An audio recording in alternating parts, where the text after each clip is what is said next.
Hey everyone, today I'm gonna show you how to enable or disable FN key on your Dell laptop. So as you can see, showing it to my keyboard.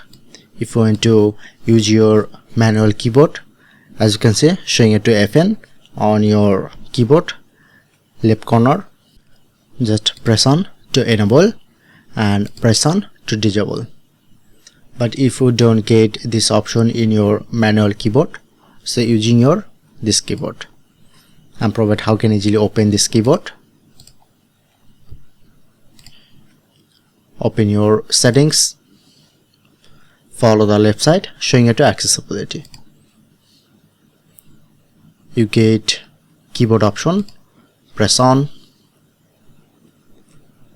and showing it to on screen keyboard, or using your shortcut Windows plus Control plus O to open your on-screen keyboard.